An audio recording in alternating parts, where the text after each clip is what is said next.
एक तरफ संपूर्ण सिंह कालरा की वो कलम जिसे दुनिया गुलजार के नाम से जानती है और दूसरी तरफ मिर्जा गालिब की उर्दू शायरी की विरासत। दो अलग दौर, दो अलग शख्सियतें, लेकिन दोनों को जोड़ने वाली कड़ी शायरी और अल्फाज से बेपनाह मोहब्बत। क्या आपने कभी सोचा है कि एक शायर अपने उस उस्ताद के लिए क्या क्या कर सकता है जिससे उसकी मुलाकात कभी हुई ही नहीं। मैं बात कर रही हूँ गुलजार साहब और मिर्जा गालिब के उस रिश्ते की जो वक्त की सीमाओं से परे था। गुलजार साहब और 19वीं सदी के अजीम शायर मिर्जा गालिब का रिश्ता कोई पारिवारिक रिश्ता नहीं था, बल्कि ये एक गहरा और रूहानी रिश्ता था। गुलजार साहब ने मिर्जा गालिब को अपना उस्ताद माना और खुद को उनका एक वफादार शागिर्द बताया। गालिब के लिए गुलजार साहब की इसी दीवानगी ने आगे चलकर 1988 के मशहूर दूरदर्शन सीरियल मिर्जा गालिब को जन्म दिया। लेकिन गुलजार साहब और मिर्जा गालिब के इस रिश्ते से जुड़े कई ऐसे किस्से हैं जो शायद बहुत कम लोग जानते हैं।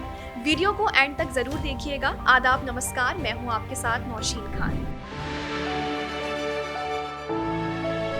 नसरुद्दीन शाह ने गुलजार साहब को एक खत लिखा था जिसमें उन्होंने गुलजार साहब से मिर्जा गालिब का किरदार निभाने की इच्छा जताई थी। इतना ही नहीं, उन्होंने बड़े भरोसे के साथ कहा कि वो गालिब की शक्ल से किसी और एक्टर के मुकाबले ज्यादा मिलते हैं। लेकिन उस वक्त गुलजार साहब के जहन में गालिब के किरदार के लिए कोई और नाम था। वो मिर्जा गालिब पर एक बड़ी फिल्म बनाना चाहते थे और वो अपने पसंदीदा अभिनेता संजीव कुमार को मिर्जा गालिब के किरदार में देखना चाहते थे।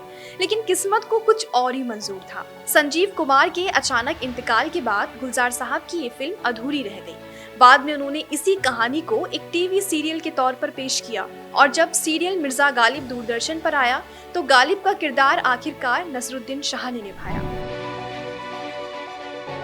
गुलजार साहब ने मिर्जा गालिब में सिर्फ इतिहास को दोहराने की कोशिश नहीं की, उन्होंने गालिब की जिंदगी को कहानी और अपने तसव्वुर के साथ भी पेश किया। गालिब की मोहब्बत और निजी रिश्तों के बारे में इतिहास में बहुत ज्यादा जानकारी नहीं मिलती।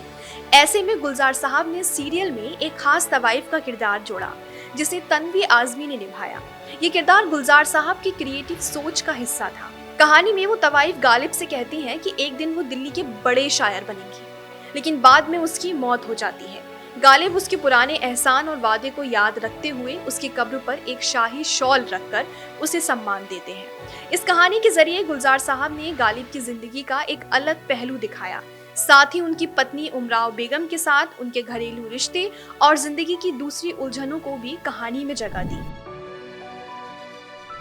1988 के सीरियल की सबसे खास चीजों में से एक थी गालिब की गजलें। उस वक्त तक गालिब की गजलें अक्सर शास्त्रीय संगीत की मुश्किल धुनों में पेश की जाती थी। गुलजार साहब ने इस अंदाज को थोड़ा बदलने की कोशिश की।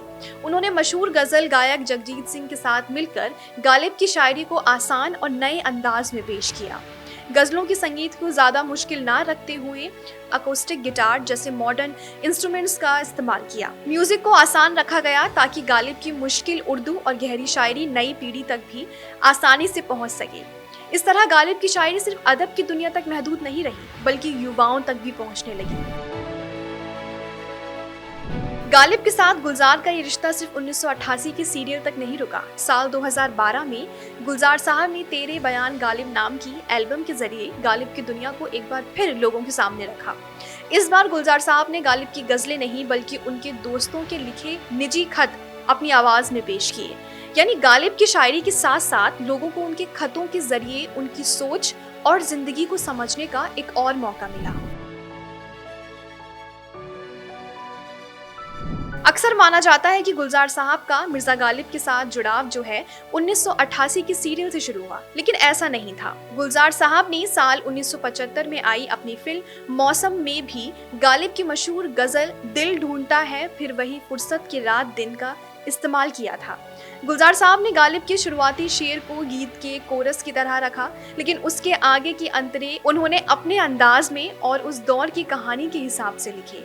इस तरह गालिब के अल्फाज और गुलजार की अपनी क्रिएटिविटी एक ही गीत में एक साथ दिखाई दिए। मिर्जा गालिब से गुलजार की मोहब्बत सिर्फ उनकी शायरी और फिल्मों तक महदूद नहीं थी। पुरानी दिल्ली के बल्ली मरान इलाके में गालिब का ऐतिहासिक घर एक वक्त बेहद खराब हालत में पहुंच गया था। गुलजार साहब इस हालत से परेशान थे और गालिब की इस विरासत को बचाना चाहते थे। उन्होंने इस मामले में अटल बिहारी वाजपेयी से मदद मांगी। कहा जाता है कि वाजपेयी ने इस मामले में दखल देते हुए कहा था कि अगर जरूरत पड़ी तो वो खुद बल्ली मरान की गलियों में जाकर गालिब की इस जगह को बचाएंगे। इसके बाद मकान मालिक भी पीछे हट गए और उन्होंने बिना पैसे लिए ये जगह खाली कर दी। बाद में इसी जगह को गालिब की याद में एक म्यूजियम बना दिया गया। इस तरह गुलजार साहब ने गालिब को सिर्फ अपनी शायरी और फिल्मों में ही जिंदा नहीं रखा, बल्कि उनकी यादों से जुड़ी एक अहम जगह को भी बचाने में भूमिका निभाई। गुलजार और गालिब का रिश्ता दो अलग दौर के दो शायरों का रिश्ता है, एक उस्ताद और एक शागिर्द का, जिसने अपने उस्ताद की शायरी को नई पीढ़ी तक पहुंचाने की कोशिश की। DNN 24 देश की ऐसी ही खूबसूरत तस्वीरें आपके सामने लेकर आता रहा है, ऐसी तस्वीरें जो लोगों को जोड़ती हैं, क्योंकि ऐसी तस्वीरों से ही बनती हैं कहानियां हिंदुस्तान की।